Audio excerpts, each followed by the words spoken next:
नमस्कार, मी सटामा. श्रावणातील पहिला सोमवार आहे. तुम्ही पाहू शकता समोर हेमराजवाडी नवरात्र उत्सव मंडळ लिहिलेलं दिसत असेल. आणि मी आता एक्झॅक्ट काळाराम मंदिराच्या कळसावर आहे.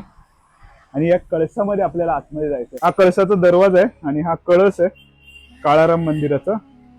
हे बघा समोर इथे लिहिलंय बघा, हेमराजवाडी नवरात्र उत्सव मंडळ. हे गिरगाव आहे आपलं लाडकं गिरगाव. आतमध्ये एक शिवलिंग आहे. आज सोमवारच्या दिवशी हे उघडं असतं. सोमवारचे 4 सोमवार आणि शिवरात्रीला. आधी तुम्ही जर फॉलो करत असाल तर तुम्हाला माहिती असेल. आता मी आतमध्ये जातो.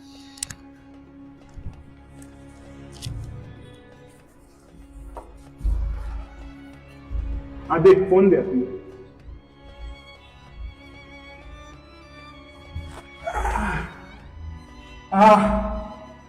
फायनली आलोय आतमध्ये महादेवाला भेटायला.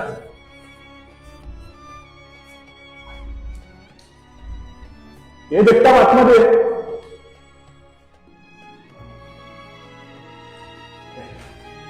हे असं शिवलिंग आहे. इथे साक्षात संत श्रेष्ठ आत्माराम बापू येऊन आपली उपासना करायची ह्या कळसामध्ये. आणि ह्या शिवलिंगाच्या खाली प्रभू रामचंद्रांची मूर्ती आहे. भगवान लक्ष्मण आणि सीतामय्या बरोबरची, ज्यामध्ये सीतामय्या प्रभू रामचंद्रांच्या मांडीवर बसले. हा असा कळस आहे आणि इथून असा परत रस्ता आहे खाली जायला. आता आम्ही जाताना तुम्हाला दाखवतो, म्हणजे कळेल. खूप भारी आहे, एक वेगळाच एक्सपिरियन्स आहे. तुमच्या लक्षात येईल का देवापर्यंत जायचं असेल तर कष्टाशिवाय पर्याय नाही.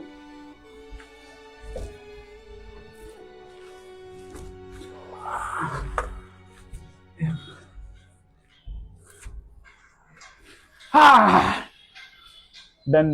फक्त वर्षातून 4 वेळा हे शिवलिंग आपल्या दर्शनासाठी उपलब्ध असतं. आणि बोनस म्हणजे 5वा वेळ महाशिवरात्रीच्या दिवशी. श्रावणातले 4 सोमवार आणि महाशिवरात्रीचा 1.